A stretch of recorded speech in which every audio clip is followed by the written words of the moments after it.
Bonjour M. Kadi. Bonjour. C'est toujours un plaisir de vous revoir.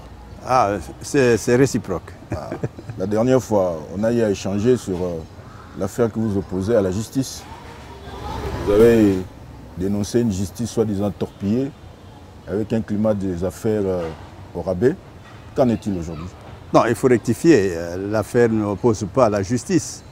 L'affaire m'oppose au ministre de la Justice.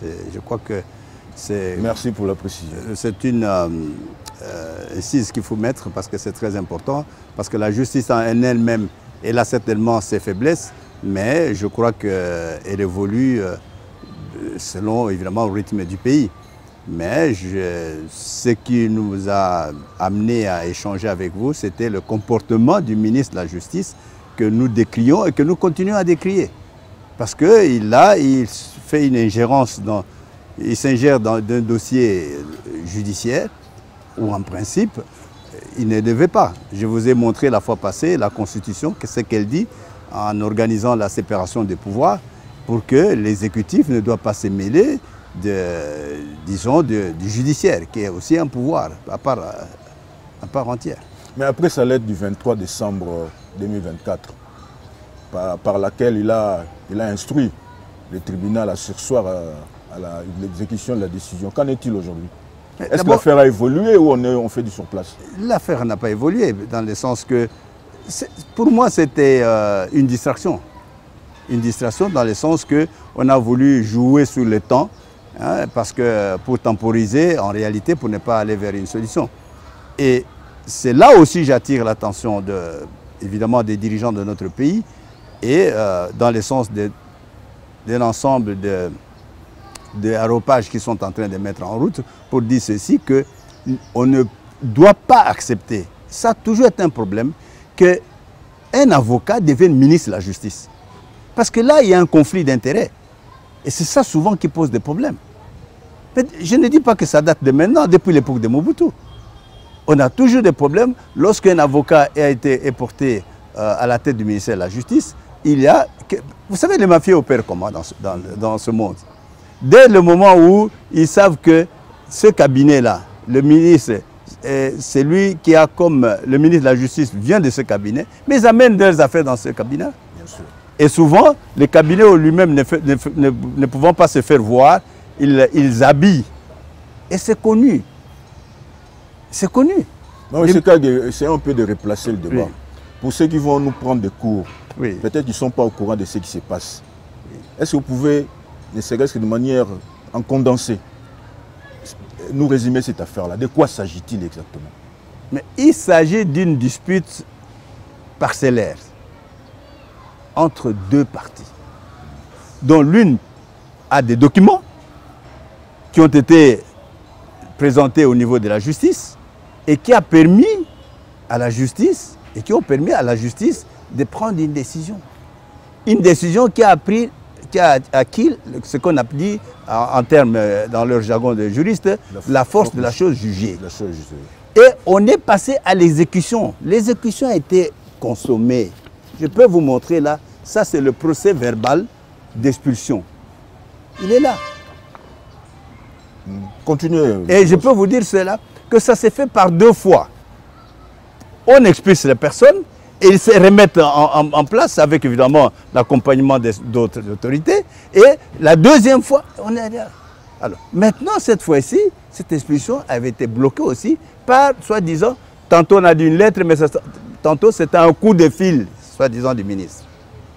J'ai malheureusement omis de vous amener la correspondance du vice-ministre de l'Intérieur, ou à laquelle le commissaire général de la police répondait que... De Kinshasa, bien sûr. De Kinshasa, non, le commissaire général de la police. Ah, le général, oui, bien sûr. Oui, il répondait pour dire que, selon évidemment les renseignements qu'il a eus de ce commissaire provincial, que comment je vais dire, il a arrêté l'exécution parce qu'il aurait reçu un coup de fil du ministre de la Justice. Vous imaginez, dans un domaine aussi sensible, les gens opèrent par des coups de fil. Donc si aujourd'hui l'exécution est suspendue, c'est par une décision du ministre de la Justice. Une décision, même une lettre, je ne sais pas, vous l'appelez décision, ce que vous voulez. Mais donc, moi, en fait, c'est le ministre qui s'est réveillé un matin et dit « Suspendez-moi cette affaire-là ». Un coup de fil. Un coup de fil. Et ce n'est pas moi qui l'ai dit, mais ça sort d'une correspondance officielle. Mais pourtant, le 3 janvier, votre avocat a écrit à Madame la Première ministre. Nous avons saisi, parce que nous sommes légalistes, par mes avocats, on a saisi toutes les institutions. Que ce soit le Conseil national de la sécurité, que ce soit le Premier ministre, que ce soit le chef de l'État, nous avons saisi toutes ces institutions pour décrier et dénoncer ce comportement. Je comprends évidemment aujourd'hui, dans notre pays, il y a une priorité qui est importante avec ce qui se passe à l'Est.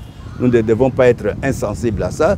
Ça peut éventuellement, de mon point de vue, perturber quelque part les programmes, les horaires des dirigeants de notre pays. Mais toujours est-il que ceux qui sont chargés de toutes ces missions doivent quand même les assurer.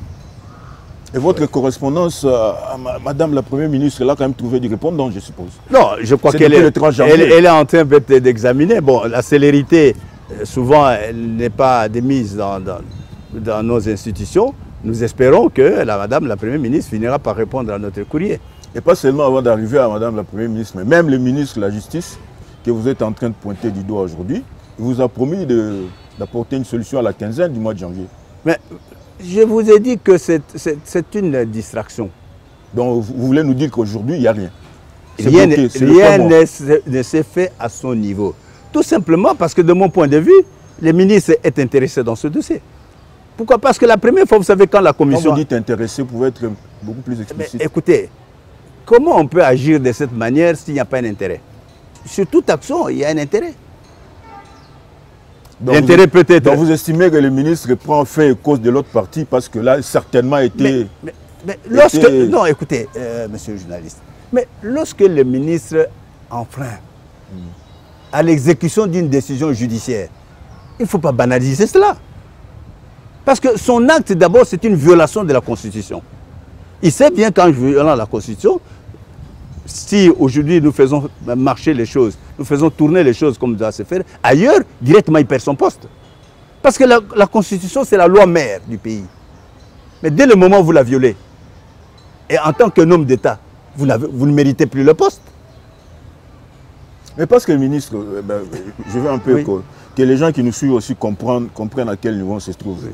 Les dossiers, il y a une décision judiciaire qui a été rendue. Oui. La décision a été bloquée, comme vous le dites, par une lettre du ministre. Oui. Et vous, la partie lésée, vous croisez le bras. Vous avez essayé de... Nous vous avons dit justement, lorsque vous réalisez qu'il y a des abus au niveau du ministre, vous faites le recours à la hiérarchie supérieure.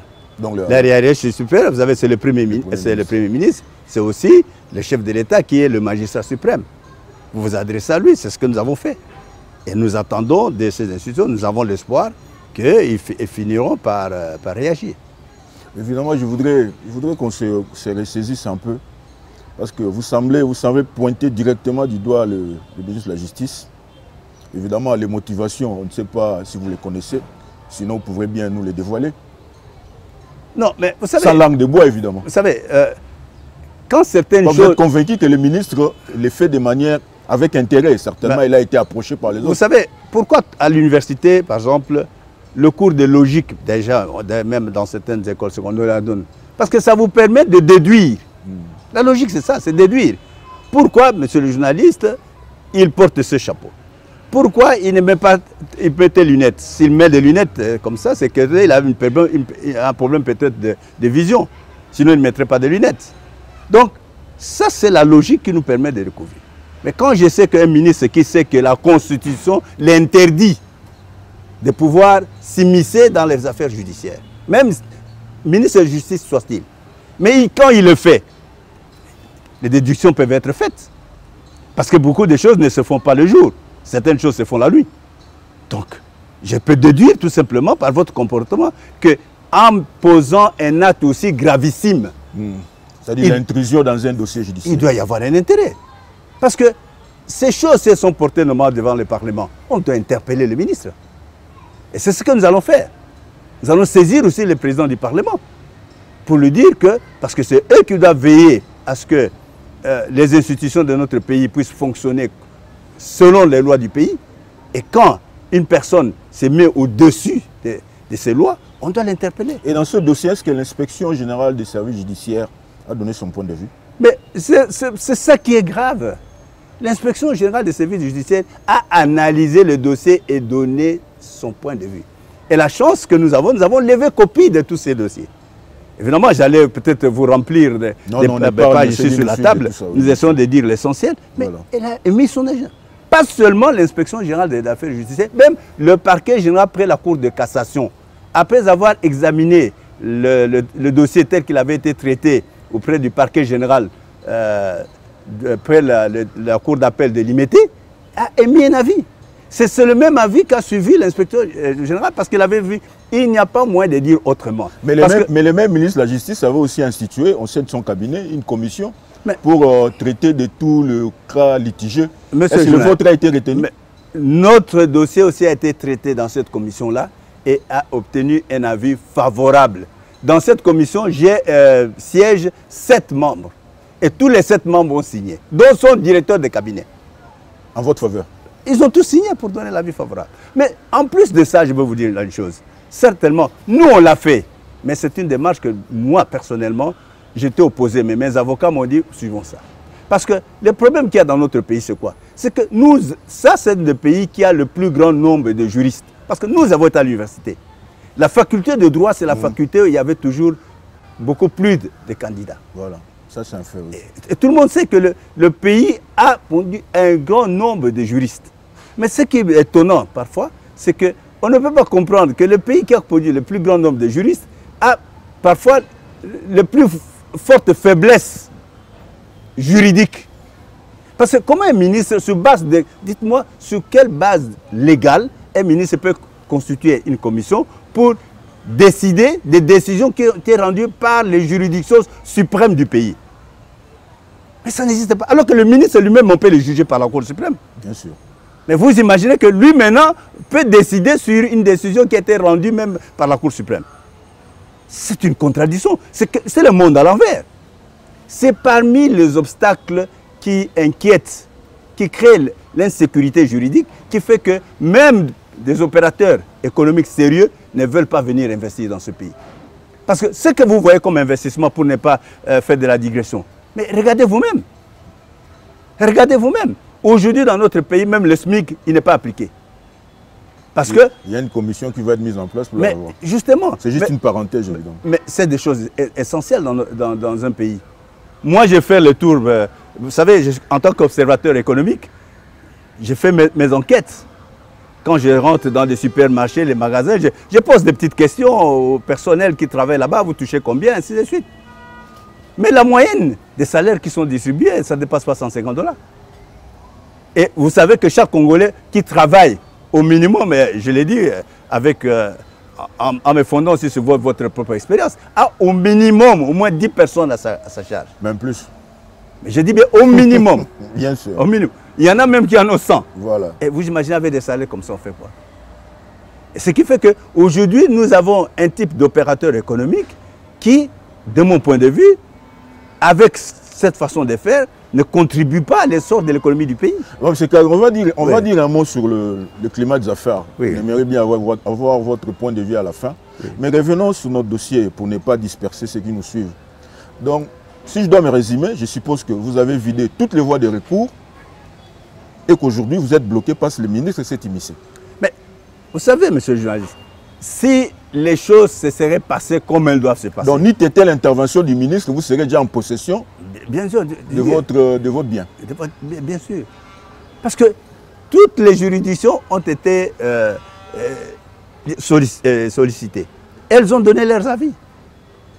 Je dis, c'est le ministre seul qui est devenu le juge suprême, ou je ne sais pas, le magistrat suprême du pays, qui estime qu'il peut, avec une commission qu'il peut manipuler, décider sur les décisions qui ont été prises par les juridictions suprêmes du pays. Maintenant, je voudrais avoir votre point de vue sur un sujet d'intérêt national, mais évidemment lié à votre dossier. Quand le chef de l'État dit par exemple que la justice est malade et qu'il confie au ministre de la Justice le soin de traiter cette maladie, vous estimez que le chef s'est trompé? Non. Écoutez, ne soyons pas, comment je dis, sectoriels. Non, restons un peu dans le domaine. Je vous réponds. Parce que la justice évolue dans un ensemble. Comment se comporte cet ensemble? Et la justice, ce n'est pas seulement le ministre de la Justice. Mais bien sûr. C'est tout un appareil. Certainement, il y a des faiblesses dans notre justice, mais de là à jeter l'eau de bain et le bébé, moi je crois que nous irons trop loin. Il y a certainement des faiblesses, mais je vous dis que nous avons aussi des magistrats intègres dans notre... Ça, je n'en disconviens pas. Je reformule ma question, M. Kagui. J'ai dit, le chef fait une déclaration publique. Oui. Il dit la justice est malade. Elle confie la mission au ministre de la Justice pour s'occuper de cette maladie. Et vous, par rapport à votre dossier, vous estimez que le ministre de la Justice va au-delà de ses compétences. Est-ce qu'il est la bonne personne pour aider les chefs à... Moi, je pense que l'erreur est partie déjà... Votre point de vue, évidemment. Mon point de vue est qu'il confie cette, disons, cette opération, si on peut dire comme ça... À la mauvaise personne? Pas à la personne qu'il faut. Parce que moi, c'est mon point de vue, mais je crois qu'il peut rallier beaucoup d'autres. J'estime qu'on ne peut pas être juge et parti. Parce que dans le monde entier, aujourd'hui, des efforts sont faits pour qu'il n'y ait pas de conflit d'intérêts dans l'exercice de certains pouvoirs. Lorsque quelqu'un est avocat, parce qu'il n'a jamais renoncé, on l'appelle aussi maître, il est avocat. Vous lui demandez de pouvoir assurer le bon fonctionnement. Mais il est déjà lui-même juge et parti. Mais dites-moi, il est juge et parti. Parce que quand les dossiers qui viennent de son cabinet, dites-moi, sincèrement, vous êtes humain, même lui, vous, à sa place, vous ferez quoi? Donc si on doit, par rapport à ce qui vous préoccupe, oui. Si on doit, bon, c'est un peu une caricature comme ça, mais qui colle à la réalité que vous présentez aujourd'hui, à ceux qui nous suivent. Oui. Votre problème arrive juste après la tenue des États généraux de la justice, oui, qui se sont clôturés avec, comme toujours, avec une série de recommandations. Vous estimez que ces assises n'ont servi pratiquement à rien aujourd'hui? Je peux vous dire, monsieur le journaliste, une distraction de plus. Les assises... Parce que le mal est toujours là, selon vous. Mais les assises dans ce pays ont toujours existé. Vous savez que nous avons été à la conférence nationale. Vous êtes là, les journalistes, mais vous n'avez même jamais lu les résolutions de la conférence nationale. Il y en a beaucoup. Hein. Mais vous ne les avez pas lues. Et pourtant, c'était une autopsie de la situation de notre pays, où les gens se sont exprimés librement. Et très peu de gens ont lu ces résolutions. Et si les gens avaient lu ces résolutions, on ne pourrait jamais prendre un ministre de la Justice, un avocat en faire un ministre de la Justice. Et je voudrais maintenant que vous soyez un peu direct, oui, en regardant bien sûr la caméra qui est fixée sur vous. Oui. Si vous avez un mot à dire au ministre de la Justice, adressez-vous directement à lui. Certainement, il va vous suivre. En le regardant dans les yeux, évidemment. À travers la caméra. En le regardant dans les yeux. Parce qu'il est fils de ce pays. Évidemment, c'est probant de dire qu'il est patriote. Je peux lui demander, en tant que patriote, s'il se voit ainsi, il ne doit pas porter atteinte aux intérêts des nationaux. Parce qu'on ne développe un pays, on ne développe d'abord qu'avec ses propres fils. Parce que ce que nous sommes en train de voir dans ce pays ici, c'est des choses que vous ne verrez nulle part ailleurs. Est-ce que vous pouvez trouver normal qu'on puisse spolier les biens d'un national pour les céder à un étranger? Mais dites-moi dans quel pays on ferait une chose comme ça? Et cela par des personnes qui se prétendent patriotes. Et qui se réclament même une réincarnation de l'humour. Moi, pour moi, je vous le dis, et ça n'engage que moi, le ministre, il joue au scoop. C'est-à-dire? C'est du folklore juridique, ce monsieur.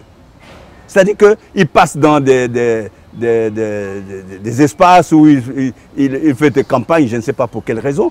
En réalité, le travail, comme il doit se faire, pour que ça puisse aider notre pays à avoir une bonne justice, il ne le fait pas. Parce que, vous savez, derrière tous ces symposiums qu'on organise, c'est de l'argent qui sort. C'est de l'argent qui sort.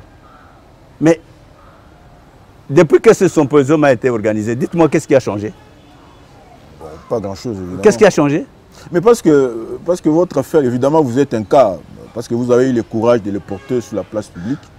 Mais il y a d'autres comme vous qui sont aussi lésés par des décisions judiciaires. Évidemment, la première personne qu'il faut interpeller, c'est le gouvernement. Qu'est-ce qu'il faut leur dire? Non, moi je crois que... parce que tout se passe comme si on soufflait le chaud et le froid. Dans notre pays, hein, au-delà de tout, les choses sont organisées de façon solide. Parce qu'il y a même des mécanismes pour pouvoir extraire en justice un juge qui a, disons, qui n'a pas dit le droit. Des mécanismes existent. Parce qu'on ne corrige pas une erreur par une autre erreur. Donc ce sont les hommes chargés d'administrer la justice qui posent problème. Mais écoutez, ce que je viens de vous dire, que ce n'est pas tous les hommes. Sinon le pays ne serait pas debout. Il y a des magistrats qui travaillent très correctement, très honnêtement. Malgré que moi, j'ai eu peut-être la chance, parce qu'à un moment donné, j'ai beaucoup travaillé sur le fonctionnement de notre justice. J'ai fait des enquêtes. Si vous regardez bien, même en Afrique, ne parlons pas du monde dans les pays, mais parlons en Afrique. Mais le Congo est parmi les pays où les magistrats sont les moins bien payés. Ça c'est vrai, c'est une évidence. Oui. Vous comprenez? Une institution qui a des responsabilités importantes.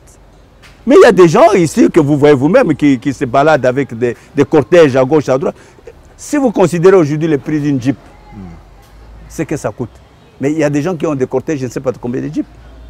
Mais vous allez à Mamayemo, je ne sais pas maintenant comment on l'appelle, il n'y a même pas une aspirine par moment. Donc il y a un problème.